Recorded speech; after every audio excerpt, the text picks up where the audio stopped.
Hey everybody, welcome to another season of Kings basketball and another season of Sean Cunningham and Lina Washington bringing you some inside action here at Golden One Center. Golden One Center. Game 5 of the season. Where people are like ready to hit the panic button right about now. Yeah, the big red button is right there and the hands are hovering as you see guys like Bogdan Bogdanovic and De'Aaron Fox warming up behind us. Tip off just moments away here against the Charlotte Hornets, who only have 1 win on the season. The Kings have 0 wins on the season. That's one way to look at it. They just have 1 more than the Kings. They just have That's one all. more. That's all. You know, it's a winnable game, but again, like you mentioned, frustrations will definitely be sent to another level, I think, after a loss, and if it's particularly bad loss, I think we're going to hear a lot on social media tonight. Yeah, and it's just the way they've been losing, right? I mean, you start off, and yeah, you have 3 games in 4 nights, and you're playing 3 teams that were playoff teams last year, but it's the way they lost to your Phoenix Suns. It's the way they lost to the Utah Jazz and how the energy was sucked away, and oh, by the way, they're not running, and why is that? And Coach Walton just said moments ago when we were in there, maybe it's because some of his guys are a little out of shape. Yeah. That's alarming. You don't want to hear that right now. And you can't use India's excuse because there's so many other teams that have gone overseas and played internationally. Right now, there's no excuses. It's purely effort. And I put this out before the season started. The schedule is what it is. It was hard. Right. And last year, they had the benefit of jumping out to a great start because of the fact that they ran. How are people, not only this team, but fans going to react if they do go 1-5? And if they lose tonight, what does that panic button look like then? Right. And as you mentioned, I think that the pace of play was the thing that this team under Dave Yeager hung their hat on last season. Yeah. Of course, with the transition of a new staff, a new style, new system, all of that pace of play has kind of disappeared. Right. And that was the edge that the Kings had. That was what people were talking about on a national level last year as a surprising team. Now that surprising team is really the Suns. So it's kind of like that role has kind of reversed. But we'll see if they can turn it on to high-powered offense here. And they're doing so. I mean, you were just down in Phoenix, and you saw the way they relied on DeAndre Ayton, a very talented player, a former #1 pick a year ago, and now he's suspended for 25 games. Right. And they're still playing surprisingly well. They still beat the Clippers without DeAndre Ayton. I mean, they have pieces there that are turning this organization around, and first-year coach in Monty Williams there, who the Lakers missed out on as well. But that's a new team. That's a new energy. They're turning over a new leaf, and that's kind of where the Kings were this time last year. And we're not getting that same energy this season, which I think is concerning to a lot of fans who have been told to be patient for the last decade. And look, we realize that we're a little close to it, and it's evidence that it is early still. It's only 4 games. Through the first week, you're the worst team in the league, and that's just facts. You are.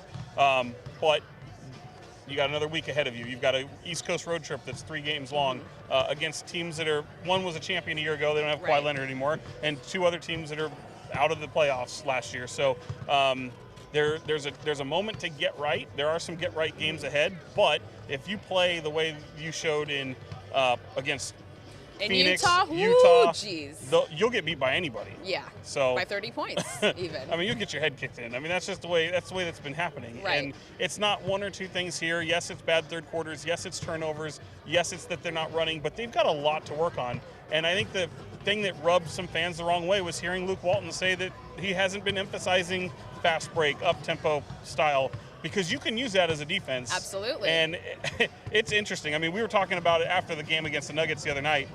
These players were really pleased with the effort, but they're not using that moral victory, that Pyrrhic victory, if you will. They're pretty pissed off about it. Yeah, they still lost by 7. They still haven't won a game this season. And as you mentioned, it's that kind of lack of effort and the way they're losing games that has not just fans frustrated, but players like Trevor Ariza even frustrated. Take a listen to what he had to say after that loss against the Nuggets. The effort was better, but we still didn't get a win. So,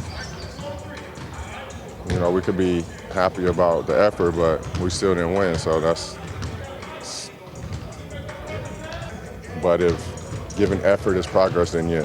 But there should still be an edge because we didn't win the game and we still haven't won a game. So I felt there was a nice mix of guys being sharp and a little pissy. You need guys that, that talk about that and take things personal and want to find out a way to fix it. And I feel like we have a group that wants that. So, of course, effort is something you can't coach. It's something that's kind of, it doesn't matter where you were drafted, how much you make. You can give that every single day. We saw that from Richaun Holmes, who fans are starting to get to know his name and chant out his name inside the Golden One Center, which he said has never happened before, That was right? rude, by the way. To call him an MVP. I mean, look, MVP of that game, surely. But I think those MVP chants cost him that second free throw. I really do. Well, it's okay because they lost anyway. So. No, but that just shows you that I tweeted it that right when the moment before that happened. I'm like, Richaun Holmes is an instant fan favorite, and it's true. We saw it in preseason. You know what he's been able to do in Phoenix. Yep. That dude is a springboard, a spark of energy, and that's all this team wants. All these fans want to see is this team compete and try hard. And 50% of the games so far they've done that. I would say. Portland wasn't that bad of an effort. It was a terrible second half, a terrible third quarter, which has kind of been the problem. It's been a snake bite. Yeah, I mean, you've been snake bitten in the third quarter. Luke Walton attributed the last one to just missing shots. I don't know that I agree completely with that, but certainly that game, they should have probably been blown out. Sure. I mean, if you've got Bogey and Buddy Hield not hitting shots, and you need guys to step up, and you have a guy like Richaun Holmes step up, I mean, boy, that game could have gone a hell of a lot worse. Right. I mean, you mentioned the third quarter. Luke said earlier today that they might be in their own heads even, knowing that third quarter slump is looming and that's been the Achilles heel for this team. Not even this season, but even last season. A lot of these players were on those teams that lost by 4 points after leading in the third quarter and things like that. But you mentioned Richaun Holmes, and I just want to talk about the fans and kind of their discussion that I've seen on social media. He's that guy that's providing that spark. He's a veteran, 8 years in, not 8 years in, that's Corey Joseph, but you have a number of veterans here. But a lot of people have been saying that that's kind of like how Iman Shumpert was for this team to start out last season. And Shump has even been on social media asking, what team would you like to see me on? And the comments are, come back to Sac, 916. The scores are, it is undeniable. And it's funny you brought up Shump because I alluded to this. It's like, you can say that really since they traded him, things just haven't been right. Look, it's still a basketball move, and it's just ironic that happens. Sure. But it's what I've always said is like there's no analytic, no statistic for chemistry. And these guys had that vibe, that flair, scores, purple top, all this stuff that they had. They had a vibe to them, and they had a way they felt about themselves competing that gave him an identity, and Shump was a big part of that. Fans loved what he did. He gave them a competitive nature and a swagger. They've lost that, and again, it's not just Shump. I mean, De'Aaron Fox's best friend and Justin Jackson was traded to Houston as well. So, not using it as a crutch, but it is ironic that since Harrison Barnes came here, that it has looked a little different. Sure. I don't know that. Look, signing him on Shumpert would not be the smart play. It's not the remedy, but that's just the parallel to as what we're Jason saying. Mraz would say, well, the remedy. Yes, no, I had to get that in there. I did. Kudos to the fedora. I mean, look, the one thing too is these guys are like, we talk about early start, 1 week in. Yeah, you can say that, but these guys aren't buying that. Like they know the how to get off to a hot start, how to show that competitive fire. These guys are taking it personally. Yeah. And the guy shooting right behind us, De'Aaron Fox, he was saying it at practice yesterday. I mean, this guy is really intense right now. Yeah, I mean, and he's banged up. Like this guy, he got hammered in that Utah game. Who knows how Buddy's ankle is still kind of functioning after rolling it in Phoenix and then continuing to play at a high level for the last week.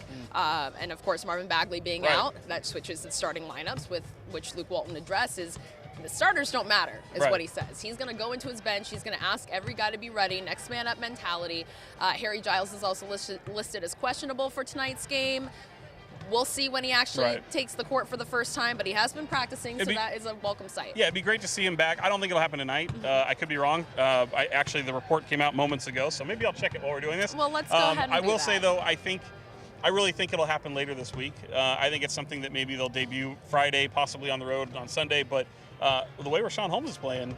Now, look, you made a good point. Bagley's not in, and you need that size. But what can you really expect from Harry, who hasn't really been in a game action yet? Sure. Sprinkling him in a little bit would be very, very helpful, I think. I think if anything, you're going to get that fight and that spark and that energy from Harry, as we saw all of last season, coming off the bench and providing a little boost for that second unit to kind of get rolling with Yogi Ferrell and Bogey kind of running the floor with that speed that we miss so much. Yeah. I mean, and that's what's really missing. I think that's the missing ingredient, because I think, look, they always say a good defense leads to a good offense. Well, the same can be true. Absolutely. Taking the ball out of the hoop and just sprinting, getting up court. And Luke was concerned about turnovers. Look, this team ran their ass off last year, and Dave Yeager, they didn't turn the ball over. Not as many turnovers. So I don't think fans are trying to hear that. Harry Giles update, by the way.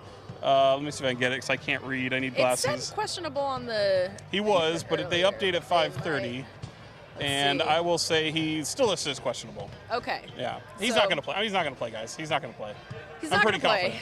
But we did have an opportunity to talk to him about his injury update, how his knee's doing, of course, with his history of knee injuries. You can find all of that on our YouTube playlist. It's all Kings. He was annoyed. I thought he was going to hit me. Well, you don't want to It was an uncomfortable conversation for sure. Sure. Yeah. But those are questions they that have to be asked. They need answers. The people want answers. Harry's a man of the fans, and the fans want their questions answered, and that's why we are here and getting paid. And it was the first time we'd heard from him since Media Day. Right. And he'd been kind of kept away from us, the media, these vultures that we are.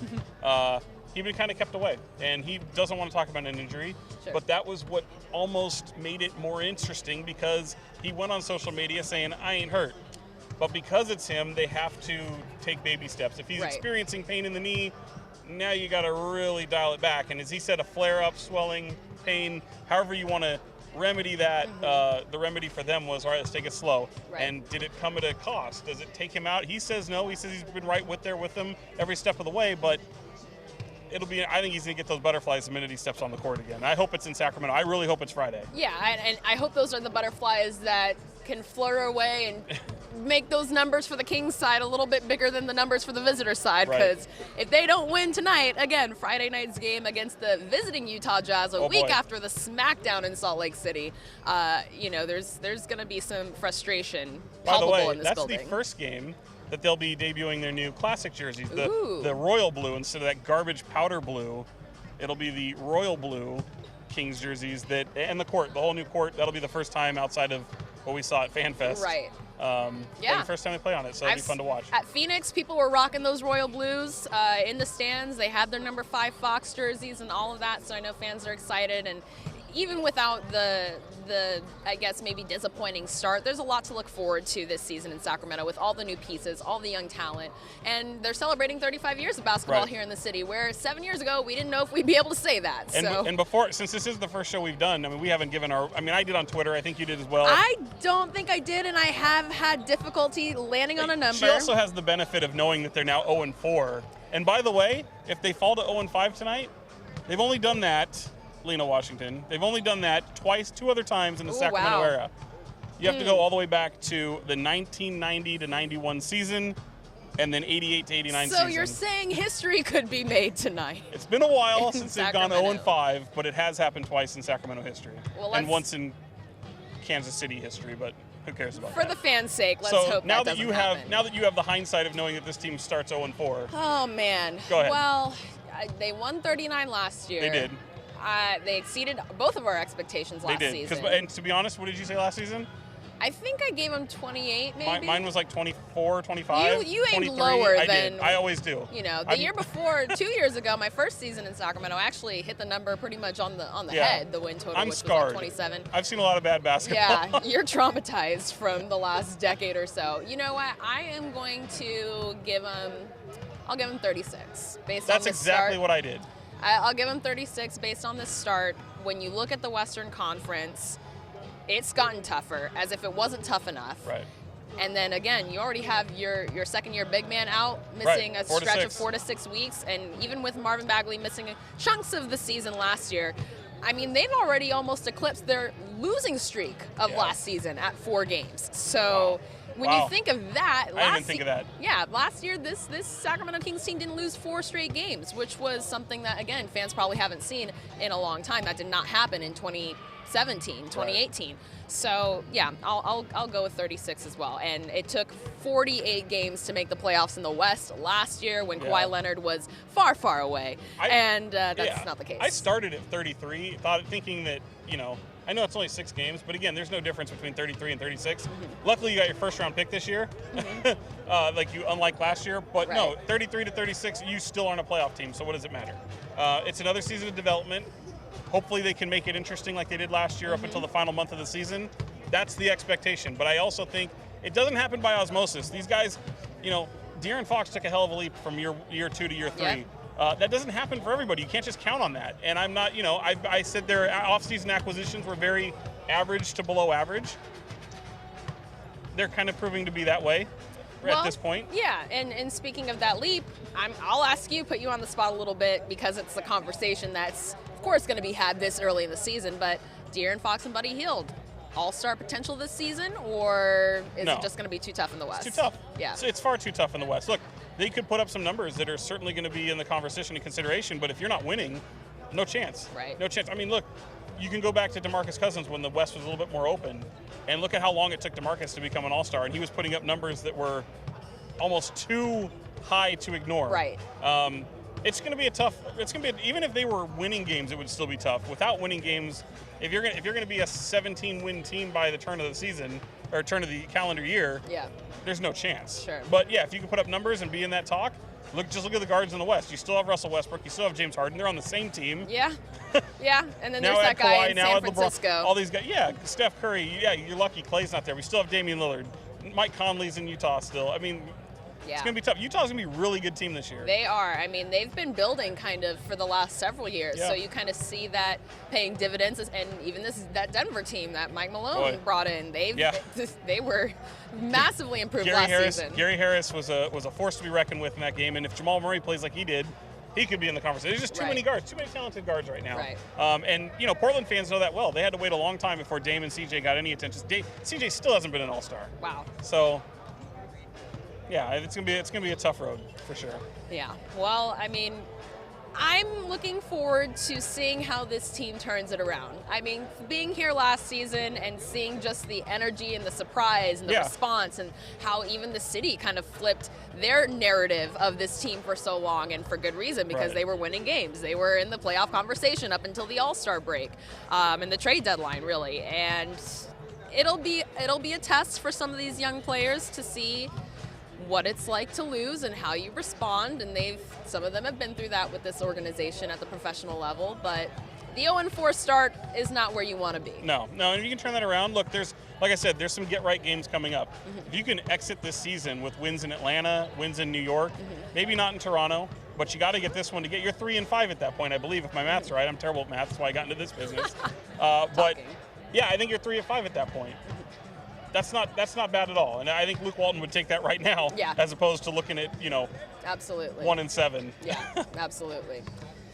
Well, I mean, what do you got tonight? What do we have tonight? Well, we also have Salute to First Responders Night here at the Golden One Center for people who have not kind of been following what's happened in the Northern California region. We've had several officers lose their lives in the line of duty. Natalie Corona in Davis, Tara O'Sullivan in Sacramento, Ronell Singh in Modesto, I believe it was, or Tracy down south, and Deputy Mark Stasiuk in the Rancho Cordova community. So they will be honored here tonight. They have some other kind of fun events for local law enforcement, firefighters, and all of that. But there are a lot of events planned and things throughout this season to celebrate the 35th season. But I know this night is going to be very special for a lot of people in this building. The families of those officers will be honored tonight, and that's going to be a moment, I think, for everybody here in Golden One Center. It's bigger than basketball. You just wonder you can't even imagine what those families are going through, but to maybe put a smile on their face for just a few minutes would, go a long way. Absolutely. And to see this community, to see